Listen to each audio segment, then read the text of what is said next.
sir? Sa x-ray ka po lang nakita eh. X-ray. Ayan, oh. Ito pa rin yun. Kaya dito yung x-ray nung March, so, ano, malabo. Sa x-ray kasi, ang makikita lang natin doon bone structure. Pero pag MRI, katulad nito, ayan, dami, oh. Mabinibilugan nila. Ayan. Okay, impression, mild L1 anterior wedging with deformity. Grade 1 spondylolisthesis. L5 over S1. Lumbar spondylosis with bone tile level disc degeneration and facet atroces. Most severe in the L5 S1 level, with associated disc extrusion and severe spinal canal and bilateral neural foraminal stenosis. Okay, quad equine na. Okay, eh, bumbog sarado tayo. Yung tingnan ko nakita rito sa Yung drawing. Ayan, oh. Yung dapat ganito yung nangyari ganun. Dapat ganito to. Ayan, oh. Ito yung pinaka-example talaga. Yung sa L1 mo bumitaw, 1, 2, 3, 4, 5. Dito, 1, 2, 3, 4, 5. Ito. Yan, gumanon yan, oh. Umusog. Merong deformity nakalagay. Ito yung ini-example niya. Ayan, oh. Saan na ba yan? Saan na ba? Saan na ba nakasa? Meron nga dyan. Ito ang bahas mo.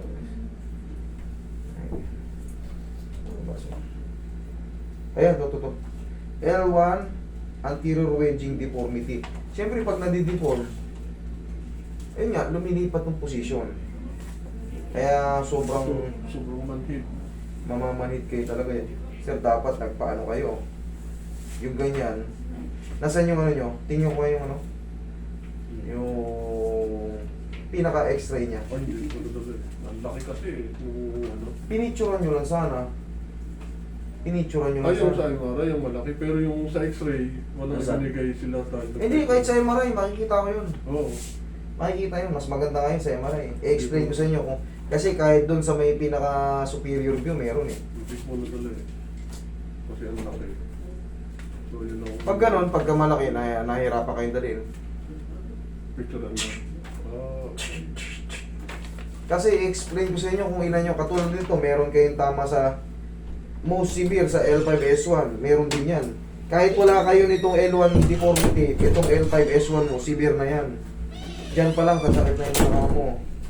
L4, L5, mild decrease in disc desiccation. O, L3, L4, mild decrease in disc height with disc desiccation din. Diyan pa lang, kahit wala kang deformity, manhid na yung paa mo, sir. Kaya pala ganun eh. Saka pag lumalakad ako, yung daliri ko dito sa right side, gumaganon yung paa, yun, gumaganon yung daliri sa paa. Sir, alam mo kasi, inabot na yung tinatawag na root nerve. Yung root nerve na yun, direct to the brain. Alam mo pag na-stroke tayo, sige bigyan. Alam mo pag na-stroke tayo, yung nanggagaling sa brain yung ano, yung mga stroke patient gumagano yung paa niya, no? Ganyan, kumakamo. Ganun nga, ganun ako. Pag naglalakad. Tapos, parang, hindi mo matigas. Ako, pag naglalakad ako ganun. Pero Oo, hindi gumagano, no? Oo, yun, gumagano nga. Oo. Parang lumala. Gusto niyang kumamot na. Bakit Hindi mo makontrol. Oo. Hindi, ipit na kasi. Ipit na yan. Doon yan. Yun ang pinaka-tracing yan. Pag naipit na yung tinatawag na root nerve, yung direct to the brain, magkakaroon ka na ng sobrang manhid, parang tamlay-tamlay mo, may magbabago na sa kilos mo. Parang may lumalaban. Sa akin naman nasa lola ko, basta nararamdaman ko na pag Ikaw, manhid, tapos pag naglalakad dyan, gumagano nga yun. No? Nag-umpisa sa dito, sa dalawang ito, sa dito, yung dalawa rito, gano'n. Tapos ganun, ngayon, apat na, ito na ang ilitang hindi. Gano'n. Tapos Parang manhid. kumukuyos. Pero pagka nakapagpahinga ako ng mga 2 minuto, pag naglalakad ako hanggang dito sa labasan, pagdating ko na sa kanto, manhid na yan. Pero pagpapahinga ko ng mga 1 o 2 minuto, konting pahinga lang, kasi normal, wala na. Pero pagka nag-ano na yan, kahit kurting ko ng pino-pino, wala nang pakiramdam. Grabe, no? Pagkapamungan Tanggalin yung mga saglit. Tayo ka. Sayang, di mo dinala yung ano. Susunod, galing ko po. Ito, yan, no? Kakapahaw pala agad eh, ano? Umusog mo. Ayan, L1. L1, L2, L3, L4, L5. Ito, hawakan mo to kung ano mo, kung maabot mo. Yan, yung bumukol na yan. Yan, umusog. Ayun. Sa gitna. Oo. Dapat yan, pantal yung kanal na yan. Maramdam mo, may nakabukol kagad na, no? Kasi, hawakan mo yung sa akin, kanal na kanal. Sige, angat mo, angat baba mo. Diba, kanal na kanal? Oo, wala. Ito hindi.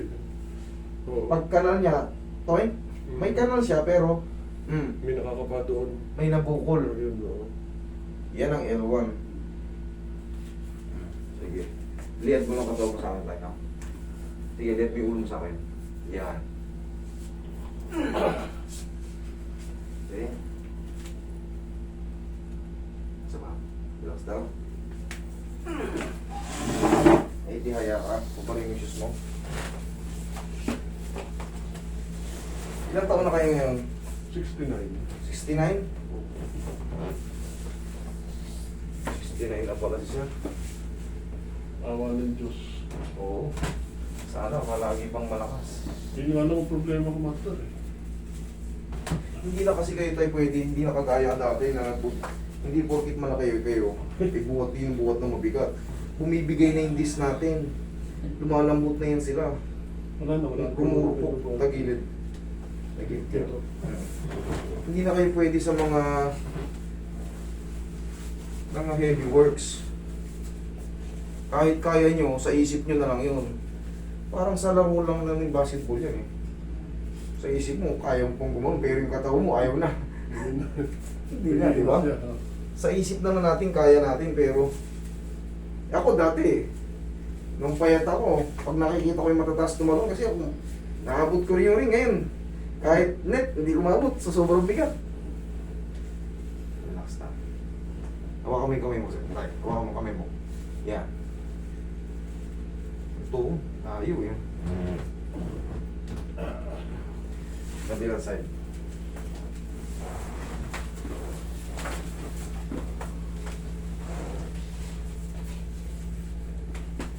Yan, hawakan mo yan.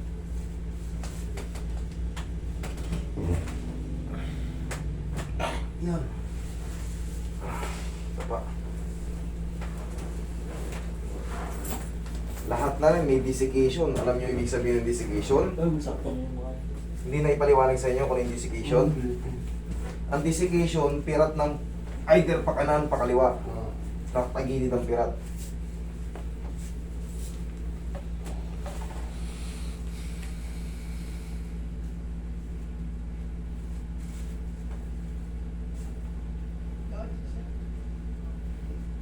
Ito yung sinasabi ko sa kanya mamaya. Oh. Hawakan mo to. Ito yung nag-deformity. Ayan o. Sige. Sundan mo muna yung kanal, tapos bigla, okay? Di ba? May biglang humps. May biglang mag-humps. Yan ang ano. Yan ang nagpapahirap kay sir. Sige po. Relax lang ha.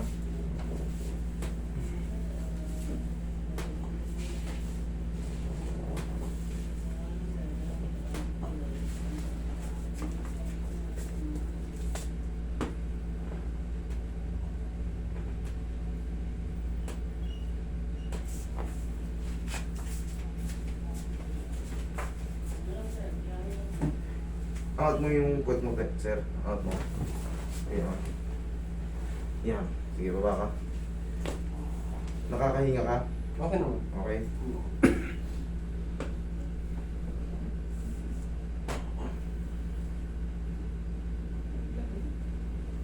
Pusog pa ko. Angat pa. Yan. Yan. Okay.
yan tayo. Okay lang, okay lang.